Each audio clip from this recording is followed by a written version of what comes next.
Okay, so welcome this evening. I'm doing a little bit of a demonstration for Donna. She had asked a really good question, and back when I was in school looking at watercolors, and when you're going to art school, and the one thing is that the amount of supplies you have to buy. And from what I had seen in watercolor, I was not thrilled with the look because at that time I was really into the intense colors.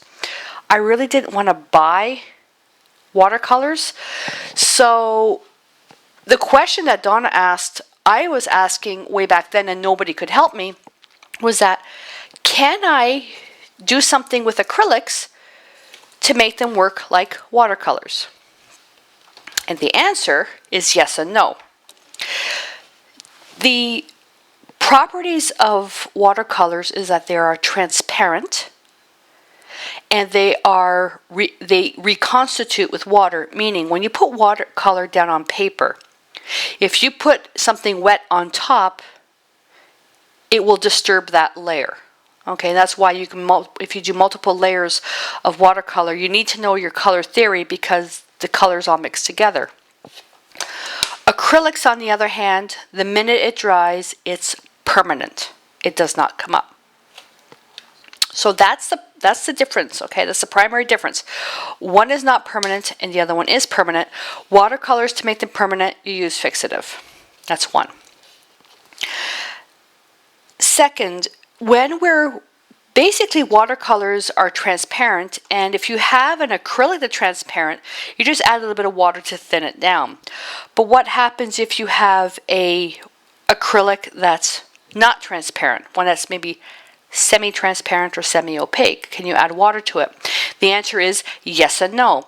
You can add water to acrylics, but if you add too much water to acrylics, it will actually weaken the strength of the pigment, the molecules that hold the pigment together. So, whereas when I was studying fine art, the whole thing was just add water, add no medium to the paint because that'll make the painting pure. Well, personally, that's a crock of baloney, because in learning, when I started really studying materials, too much water will break down the strength of the paint. So what you do is you add the actual binder inside the paint. Okay, so the binder without the pigment, the stuff, the glue that's in that paint. Okay, there you've got the binder, and then you add the pigment. That's what you do. That binder is found in different formats: gel medium, gloss extender gel, and flow medium. Okay, where you have mediums, gel mediums, they are thick. They will not work like watercolors. So what you want to do is you want to use a liquid format. Typically liquid gels are creamy. I prefer something that's almost like a water substitute. And for that, I like the Prima flow medium, because I can use this to simulate ink that can go into an airbrush, like an air gun. Okay, so I just love this stuff. And then you can also add water to this as well, but I prefer to leave it the way it is. So what I have is Prima Acrylics, Ultramarine Blue, Dioxazine Purple, and Alizarin Crimson. I also have the equivalent in watercolors, the Shiwi watercolors of Ultramarine Blue, of Violet, and Alizarin Crimson. Now, is this the same? I think this is different. Oh, no, it's not. It's the same. I tried to make sure I had the pigments that were the same, and they are. Okay, so the exact same pigments in acrylic and watercolor with the flow medium.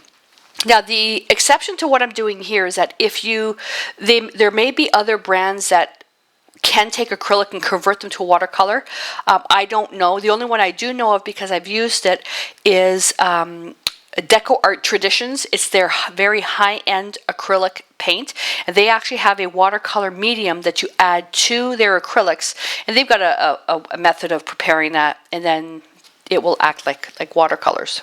But Traditions is hard to find up here in Canada. I think there are a few places, but I figure any type of liquid medium, you'll be okay. And liquid medium is very easy to find. So what I'm going to do is I've got a blank journal page, okay, and I also have a journal page that's been just prepared with scrapings of ivory black and titanium white acrylic. This is to show you the transparency. This is to actually show the opacity. So the first thing I'm going to do is we'll get the watercolors out of the way. Okay? And all I'm going to do is squeeze out a smidgen, because with watercolors, because they're reusable, once they dry, you just add water to them. You don't need a lot. That's why the tubes are so itty bitty.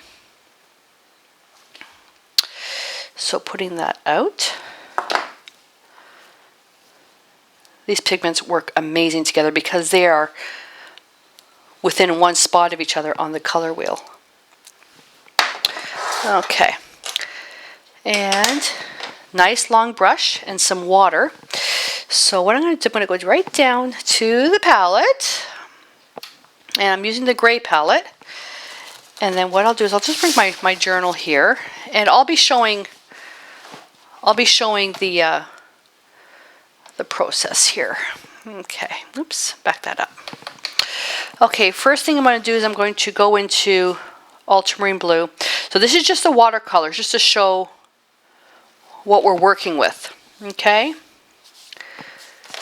Now this watercolor, I'm putting it onto a journal page that's been gessoed, and gesso does not really absorb watercolor that well. So I have it on gessoed page, and then what I'm going to do is do the same thing, and I'm going to put it onto this page, much wider, so you can see the transparency. And it is. It's beautiful. And you can keep overlapping it, because even though it's ultramarine blue, if you just keep adding more ultramarine blue, it gets more opaque. And somebody just came to visit me. Okay. No. Chaos. I'll have to call Jo. She has been with me all day, and I have no idea why she's so needy today. Okay, now I'm going to repeat the same thing. I'm just going to move this down a little bit. I'm going to do the same thing now with dioxazine purple.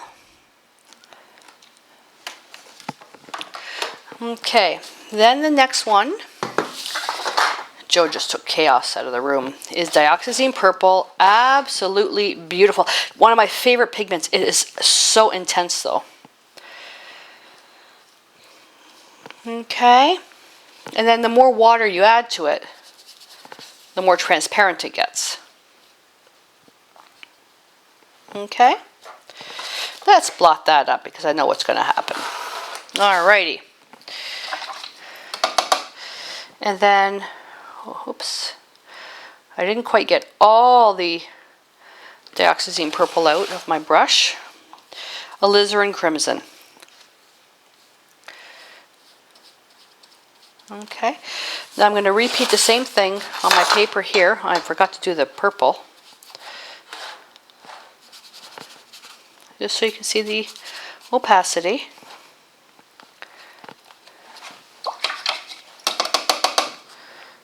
And purple. Watercolors don't really stick to acrylic surfaces very well. I'll put that aside to dry. Okay, so now I'm going to go back down to the palette here. If I were to repeat the same thing now, but using with, oh goodness, acrylics. Even that's too much acrylics, but that's okay.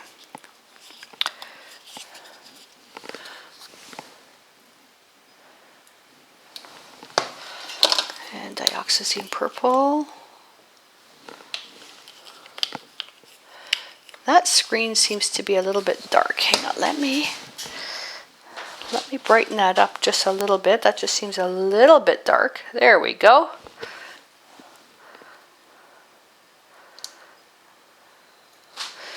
That's better. Now you can see it. And then Alizarin Crimson. I bet you now when I put my book on top, the camera will have it way too bright. A little bit. A little bit. Okay, so now what I'm going to do is I'm going to put some flow medium on there.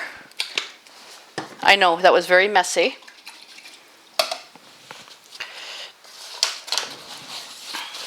And now what I'm going to do is I'll just start with Alizarin Crimson first. Okay. Oh, that's way too bright. That's way too bright, way too bright, way too bright. That's the problem with working with dark colors and bright colors. There we go. Alright. So Alizarin Crimson with some flow medium. Look at that.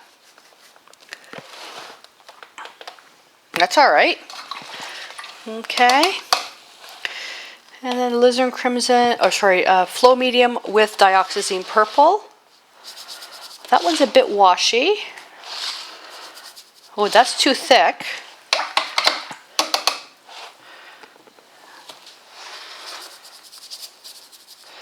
That's a little bit too thick, but that's okay.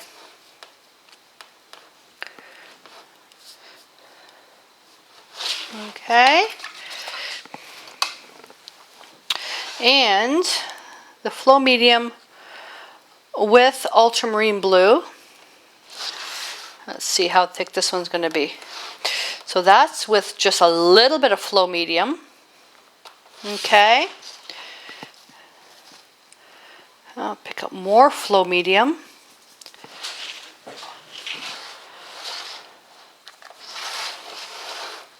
There we go. The pigment I think is different because this one looks really purple. So you can take acrylics and have them work very similar to watercolors. Okay, so remember the difference is that if I take a watercolor on top of a watercolor, it will reconstitute and mix. If I take an acrylic like a watercolor, put it on top of another acrylic like a watercolor, it's going to be permanent. Acrylics are permanent, watercolors are reconstitutionable. So, reconstitutionable, is that even a word? So if I wanted to make this permanent like an acrylic, I would put fixative on it. So there you go. So yes, you can have acrylics work very similar to watercolors, but to make the strength of the binder as strong as out of the tube, so not to weaken the pigment, use a liquid medium. Okay, and then for this purpose I really like the Prima Flow medium, but any type of liquid medium, preferably something with the consistency of water, will do the job. Okay, so Donna, does that help you at all?